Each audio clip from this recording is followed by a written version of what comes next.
What's going on, guys? It's the Draft Nerd, and it's not quite Mock Draft Monday. I'm a little bit late on this one, but with that being said, I'm trying to get one out at least once a week, so let's get right into it. Alright, coming in at number 1, we got the Bears, and I'm going to keep this pick. It's going to be Caleb Williams. I've explained this many times, so if you want a full in-depth explanation, check out my other mock drafts, but I just think Caleb Williams makes the most sense. The Bears are still in a rebuild. Why not reset the QB clock? And Caleb Williams is better. He's cheaper. You'll have him for longer. You're going to have to pay Justin Fields if you keep him. So I just think this is the best option. You can trade Justin Fields for like a second-round pick to, say, Atlanta. I just think it's the smartest decision, and I think that's what's going to end up happening. Moving on to number 2, we got the Washington Commanders. And again, I'm also going to be taking Drake May. I think these first 2 picks are going to be pretty much set in stone. I don't see those 2 picks really changing. I mean, maybe the closer we get, the Bears might consider taking Drake May over Caleb Williams or something crazy like that. But I think both teams take quarterbacks here, and I think it's going to be Caleb Williams, Drake May. Now, here at number 3 with the Patriots, this is kind of where the draft starts. A lot of people, just think they're going to take Jaden Daniels and call it a day, because that's what their head coach, Jerome Mayo, kind of hinted towards, was that they're going to take the best position or the best player at a certain position that's very important. And a lot of people just throw that, it's going to be a quarterback. But nowadays, wide receiver is also a very important position. And guess what? There's a really, really good player, probably the best in the class at that position. And that's Marvin Harrison Jr. So I don't think it's, an all too obvious pick here. I think it's between Jaden Daniels and Marvin Harrison Jr. I guess you could throw in maybe a Joe Olufashanu, but I think that has a small percentage chance of happening. I think it's between Marvin Harrison and Jaden Daniels. And I've won Jaden Daniels a bunch to the Patriots. So in this mock draft, I'm just going to have them passing on Jaden and going with the best player in the draft, and Marvin Harrison Jr. Moving on to 4, we got the Cardinals. And this puts the Cardinals in a bit of a tricky situation just because, Marvin Harrison Jr. is the obvious pick for him, but with him being taken 1 pick before them, they could go Malik Neighbors. They could look to go Joe Olufashanu. And we're not going to be doing trades in this mock draft, but if we were, this would be a prime trade down spot to a team like maybe the Falcons, the Vikings, the Broncos, any QB needy teams to try to jump the Giants. So I could see that happening, but we're not going to do trades in this mock draft. So we're going to have them sticking and picking and taking the next best receiver in Malik Neighbors. Now you might think, you're taking the second best receiver at pick 4. Like, yes, but Malik Neighbors is worthy of this pick. It might be a slight reach, but if the Cardinals pass Malik Neighbors here, he's going either 5 or 6 to the Chargers or Giants. So it's not much of a reach, and the Cardinals need wide receiver help, especially if they lose Hollywood Brown to free agency. So I think this is a smart pick for him. They could also look Brock Bowers maybe, but I doubt it. So I think Malik Neighbors is the smartest choice here if we're not going to be doing trades. Moving on to number 5, we got the Chargers, and again, they would have loved to have Marvin Harrison or Malik Neighbors, but with them both being off the board, I don't think you go with a Rome Odunze here. You could go with a Brock Bowers, but I do that on a lot of my mock drafts, so I'm not going to do that here. And right tackle is a need for him. They have Rashawn Slater on the left side, but on the right side they have Trey Pipkins, so that is a very upgradable position, and you have your choice of the best offensive tackle in the class. Now the choice is between Joe Alt and Olufashanu. I like Joe Alt more now. I'm kind of solidifying that as my top offensive tackle. So we're going to go with Joe Alt here. I just think he's the more technically sound prospect over a guy like Olufashanu. Moving on to 6 here, we got the Giants, and the Giants could go in a multiple of different directions. They could go Olufashanu and have him kick over to the right side and maybe move Evan Neal inside. That's a bit easier said than done. I think Evan Neal could kick into guard, but who knows with him. You could go and reach on a guy like Rome Odunze. I don't think he's quite worthy of a top 6 pick, but it's not out of this world if, they go Rome Odunze here. But I think what I'm going to do, and what a lot of Giants fans would probably like, is going Jaden Daniels here at 6. If worse comes to worse, you're going to have him sit behind Daniel Jones for a year, because regardless, Daniel Jones is going to be on the team next season. You can't get out of that contract until after next season, so you can have him sit behind a guy like Daniel Jones for a season, kind of like a Lamar Jackson did. have him kind of sit and just learn behind a quarterback, and then have him start, towards the end of the season, or just redshirt his rookie season and then come in his second year. So moving on to 7, we got the Titans, and I think this is a pretty obvious Olu Fashanu pick. You could consider Brock Bowers. I mean, I like Chigakonkwo, but I don't think he's, the answer at tight end, long term at least. So we are going to go with Olu Fashanu here. Just revamping that offensive line. They took Peter Skoronski last year, so why not just get another guy to help protect Will Levis, and then hopefully maybe in day 2 get another weapon for Will. Just because DeAndre Hopkins is up there in age, Treylon Burks doesn't seem like he's going to be that number 1 type receiver. So getting a quote unquote, in some people's eyes, a blue chip prospect in Olu Fashanu, and then hopefully maybe in the second round getting a guy like Troy Franklin, if you're lucky, something like that would be really beneficial to him. Moving on to 8, we got the Atlanta Falcons, and if Jaden Daniels was still on the board, this would be a perfect spot for them. They could also maybe trade for Justin Fields if the Bears do take Caleb Williams. They could go in multiple different directions at quarterback, but they're not going to be drafted one in this scenario. So now we got to look towards probably the defense. I mean, you have your choice of the top defender in the class, whether you think it's, a Nate Wiggins or a Dallas Turner. I mean, they need help in both areas. I'm going to go with Dallas Turner for him. I just think he's a super raw prospect with a lot of upside. You could also go with a guy like Nate Wiggins and pair him up with AJ Terrell, but I'm going to stick and pick with Dallas Turner here. He's just got a lot of upside. I think he could end up being one of the best edge rushers in the league, but as of right now, he's still a bit of a raw prospect. Moving on to 9, we got the Bears, and you could go Nate Wiggins here, but I'm going to do a bit of a fun pick here, and I'm going to go with Rome Odunze, pairing him up with DJ Moore and having Caleb Williams just have a bunch of weapons to throw to. I think that's going to be very beneficial to him, and then they can address that defense in day 2. I don't know if this is all too realistic, but it's a fun scenario, so we'll see how that plays out. Moving on to 10, we got the Jets, and with all the top tier weapons, aside from Brock Bowers off the board, I think you're going to look towards the offensive line, and you're going to go with a guy like Talise Fuaga, maybe a J.C. Latham. I'm a big Amarius Mims guy, although he's a bit more raw and unpolished, and I think the Jets would want a more polished tackle to help, protect Aaron Rodgers, day 1. And I think the closest to a sure thing tackle, at least year 1, is going to be Talise Fuaga. I do think Talise is more of a better run blocker than he is pass blocker. He's still a bit raw when it comes to pass blocking. But if you stick him at tackle day 1, he's going to be an amazing run blocker. And I mean, he's a decent pass blocker as well, but he definitely thrives in run blocking. Moving on to 11, here we got the Minnesota Vikings. And I think this is probably going to be a cornerback pick. You got your choice of the top corner, whether you think it's Terrion Arnold, Nate Wiggins, Cooper DeJean, and even Nicole McKinstry. I think the top corner is Cooper DeJean, although I don't think he's going to be the first one off the board, just because guys like Nate Wiggins and Terrion Arnold have a lot more upside than a guy like Cooper DeJean, and some teams might think Cooper DeJean is more of a slot guy. So I have my doubts that Cooper is going to, be the first corner off the board. I think he's going to slide a little bit, which is unfortunate for him. So we're going to go with Nate Wiggins. Just a super long, athletic corner, and the Vikings need help in that secondary. Pairing him up with Byron Murphy would be very beneficial to him, because guys like Andrew Booth don't seem to be working out for him, so they need cornerbacks. So why not take, in my opinion, one of the best corners in the class.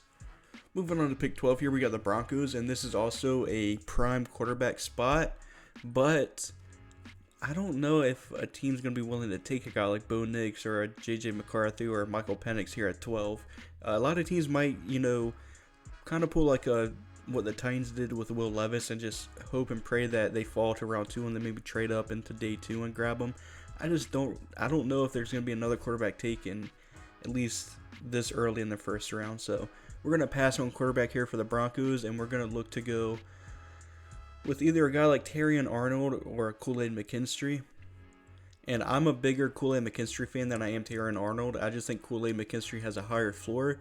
But if you want to go with the higher ceiling, you would go with a Terrion Arnold. But I'm going to go with the more safer prospect and go Kool-Aid McKinstry.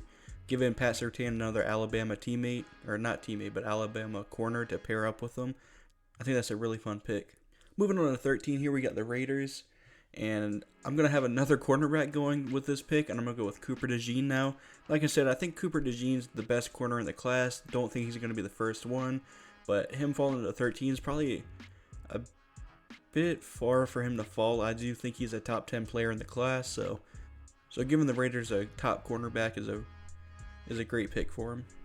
Moving on to 14, we got the Saints, and I think this could definitely be a defensive tackle spot. And I know they picked one last year in the first round with Brian Brzee, but I mean, there's 2 starters. You need 2 defensive tackles, so why not get 2 really good ones with Brian Brzee from last year, and then getting a guy like Jerzon Newton this year.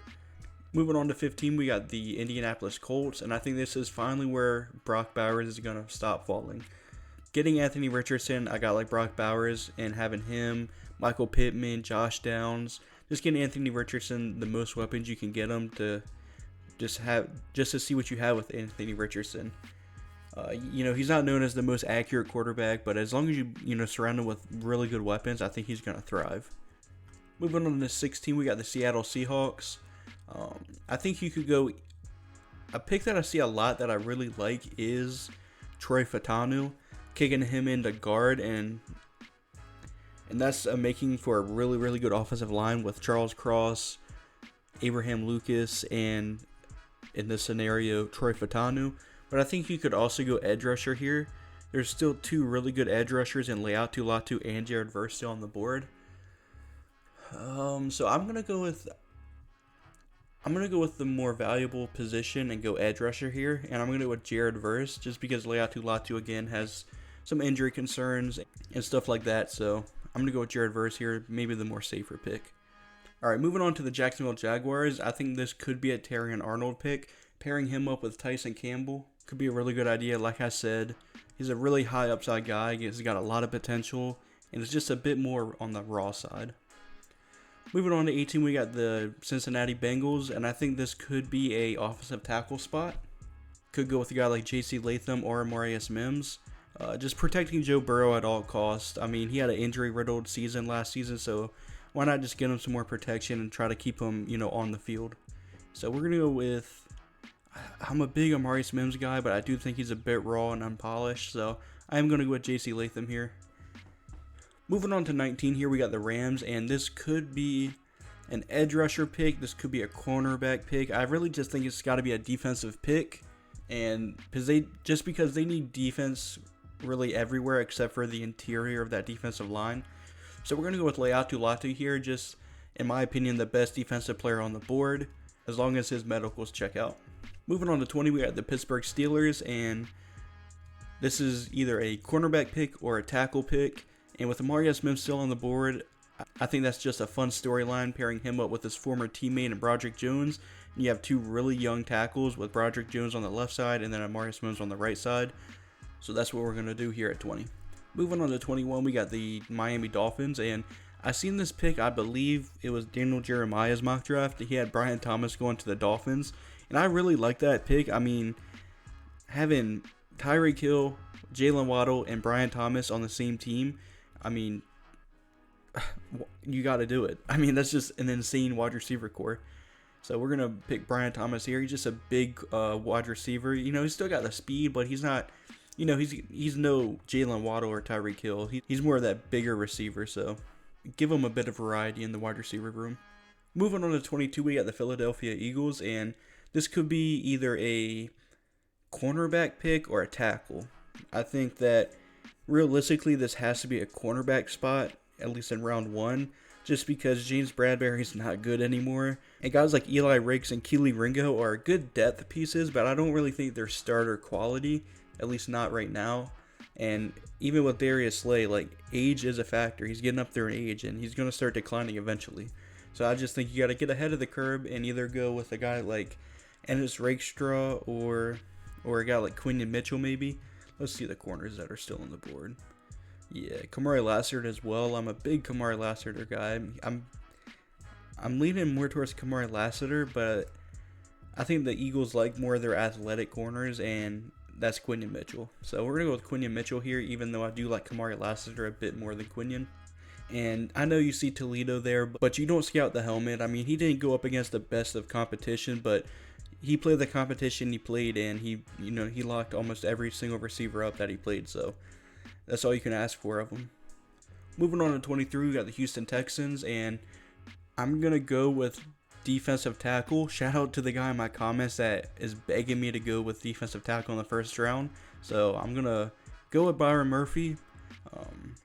He's gotten a lot of first round hype. I mean, some people are even having him closer to the top 10 range.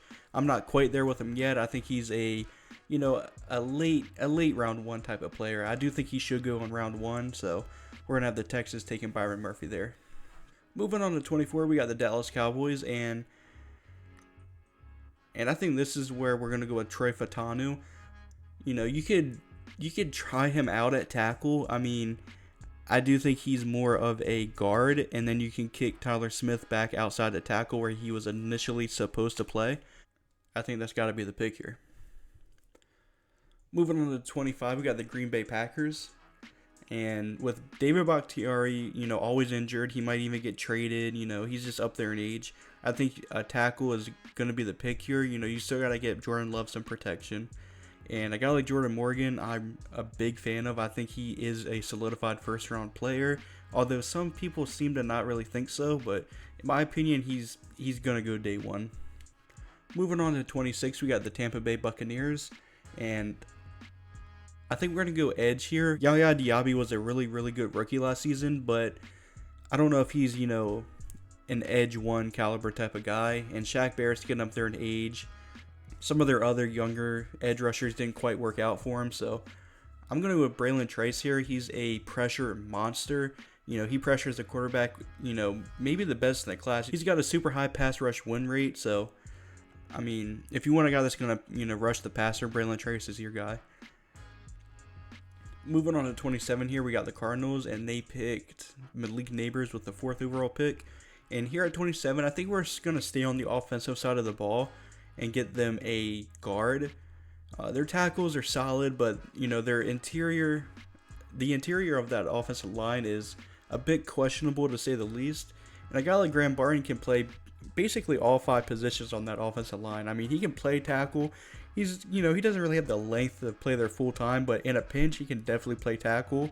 He can play center. He can play guard. I think he's best suited to play a guard. But like I said, he could play anywhere on that offensive line if you really, really needed him to. So we're going to go with the versatile Graham Barton out of Duke. Moving on to 28, we got the Buffalo Bills. And I know I do this a lot, but I think they got to get their Gabe Davis replacement. I don't think Gabe Davis is going to stay in Buffalo. And I'm going to go with a guy like Troy Franklin, who is my favorite player in the class. I think he's a solidified round 1 player, although I don't know if NFL teams think that way. But for me, he's probably my wide receiver, either 4 or 5 for me. I'm going to be having a wide receiver rankings, an updated one coming out here soon. So just heads up, Troy Franklin is going to be pretty high on my list. Moving on to 29, we got the Detroit Lions. And I think with how the board's fallen, I think they got to go cornerback here. There's still some really good cornerbacks still on the board. And they're in need of cornerback. They got a really good slot corner in Brian Branch. But Cameron Sutton's not, been all that great. And besides him, they don't really have much. So I'm going to go with Kamari Lassiter here. Maybe not the most athletic cornerback in the world, but, instincts-wise, anticipation, coverage-wise, like he's got it all. He's got the smarts. He's just, he doesn't have the athletic upside as some of the other players like Aquinia Mitchell, who went to the Eagles earlier. But, he's got all the intangibles to go round 1. Moving on to 30, we got the Baltimore Ravens. Another kind of pick that I always do as receiver. Odell Beckham's probably going to be gone after this season. Rashad Bateman's, not lived up to the hype. So really all they have is Zay Flowers and then Mark Andrews at tight end. So I think going wide receiver here is a very real possibility. Now really the question is, do you go with Tez Walker, Keon Coleman, who I really liked. I've kind of lost some steam on him a bit. I think he's more of a fringe round 1 player now, and some people think he's a solidified day 2 guy. So I guess I'm a bit higher on Keon Coleman still, but he's just got questions on if he's able to separate at a high level in the NFL.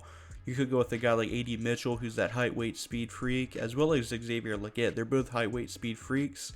I think they got him listed at, what do they have him listed at? Yeah, they got him listed at 6'3". I'm pretty sure he came into the Senior Bowl at 6'1", so that's a bit disappointing, but he's still an athletic freak. But I think I'm going to go with Tez Walker. I just got eyes on him, for the first time, at least a full in-depth watch. And I liked what I seen. The guys over at NFL Stock Exchange really put me onto him, because I had him more of a, late day 2 type of player. But after really taking a deep dive into his tape, I really like Tez Walker, and I think he could be a first-round talent. I think he's on, a fringe first-round type of guy. And then here with 31 with the Chiefs, again, they've got to go receiver. I have a hard time thinking they're going to go anywhere but receiver. And getting a guy like A.D. Mitchell to be more of that deep threat and red zone target, and then pairing him up with Rashee Rice, who's more of that underneath target. You just got to get Patrick Mahomes some players that can catch balls, and A.D. Mitchell can do that at a pretty high level. And then rounding off the first round, we got pick 32 going to the San Francisco 49ers. And I think this is either a tackle or a cornerback spot. You got to start thinking about life after Trent Williams. I mean, he's not going to play at an elite level for, much longer, although it doesn't look like he's slowing down anytime soon, but trust me, Father Time is undefeated. So we are going to go tackle here. The question is, which tackle? You could go with a guy like Kingsley Suamataia, Patrick Paul, Tyler Guyton, who's, got the potential. He's just a bit raw. And then Kieran Megadeji. I don't know how to pronounce his name, but I have watched a little bit of him. Last week when I did a mock draft, I wasn't 100% familiar with him, but I have watched a little bit of tape of him, and I think he's a good player. I don't think he's a first-round player, though. I think the closest guy to being a first-round player is Tyler Guyton. I think he's got a lot of upside, and learning behind Trent Williams, there's no better player to learn behind besides Trent Williams, so I think if any team's going to get the best out of Tyler Guyton, it's going to be the 49ers. And with that being said, that's going to do it. Let me know what you guys think of this draft. It's a bit of a funky one. I'm not sure how I feel about it, but, in the NFL draft, funky things happen all the time, so that's just something you got to kind of live with. But let me know what you guys think. Make sure you leave a like, consider subscribing if you like the content, and as always, I'm the Draft Nerd, and thanks for watching.